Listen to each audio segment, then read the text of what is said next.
오늘은 내년인 2026년부터 달라지는 한국의 복지 제도 중에서 노인과 장애인에게 영향을 주는 변화들을 알려드리겠습니다.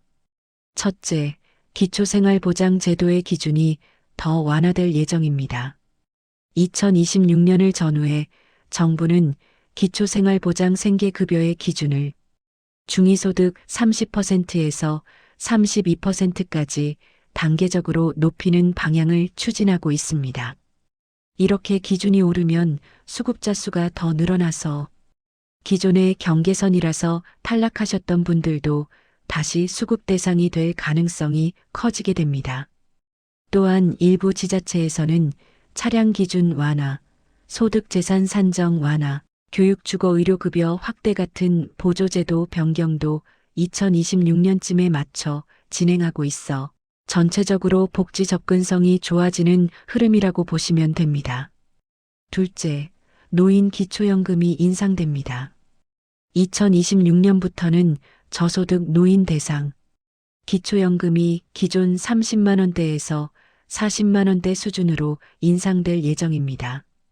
그리고 이 인상은 2026년에 1차 적용되고 2027년에는 대상이 더 확대되는 방식으로 진행됩니다. 이때 기준이 되는 것이 소득 하위 70% 이하 노인이라는 조건인데요. 이 기준도 한번 바로 아래에서 설명해 드리겠습니다. 여기서 잠깐 소득 하위 70% 이하란 실제로 어느 정도일까요? 기초연금에서 말하는 소득 하위 70%는 노인 단독 가구 부부 가구의 인정소득 재산 환산을 모두 합산해서 산출한 값을 기준으로 판단합니다. 2025년 기준을 설명드리면 단독 가구 소득 하위 70% 기준 인정소득은 약 206만 원 내외이며 부부가구 소득 하위 70% 기준 인정소득 약 328만 원 내외입니다. 이 기준은 매년 중위소득 변동에 따라 조금씩 조정되기 때문에 2026년에는 여기에서 조금 더 인상된 수치 약 1% 내외가 적용될 가능성이 높습니다. 자, 그렇다면 본인이 소득 하위 70% 또는 수급자 대상인지 어디서 확인할까요? 가장 정확한 확인 방법은 아래 세 가지입니다. 첫째, 복지로 사이트 온라인 진단에서 복지로의 모의 계산 기능에서 기초생활보장 수급 가능 여부, 기초연금 대상 여부, 차상위 여부를 전부 확인할 수 있습니다. 둘째, 주민센터에서 재산소득부 양의무자 등 실제 자료를 기준으로 가장 확실하게 알려줍니다. 특히 차량, 금융재산 등 온라인 모의 계산에서 빠지는 일부 항목을 정확하게 반영할 수 있습니다. 셋째, 국민연금공단에서 기초연금의 소득 하위 70% 여부는 최종 산정합니다.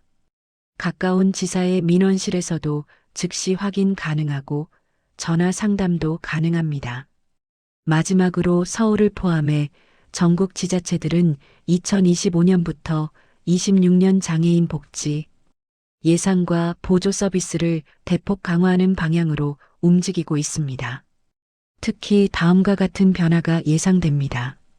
장애인 활동 지원 서비스 시간 확대, 보조기기 지원 확대, 장애인 주거 지원 및 공공임대 우선 배정 강화, 이동권 개선 저상버스, 특별교통수단 확충, 장애인 가족 돌봄 부담 감소 정책 강화. 장애인 복지는 중앙정부보다 지방정부 변화가 더 빠르게 체감되는 특징이 있기 때문에 2026년쯤 본인이 사는 지역의 지원 체계가 더 좋아질 가능성이 높습니다. 오늘의 영상이 도움이 되셨다면 구독과 좋아요 부탁드립니다. 여러분의 가정에 복이 충만하시길 기원합니다.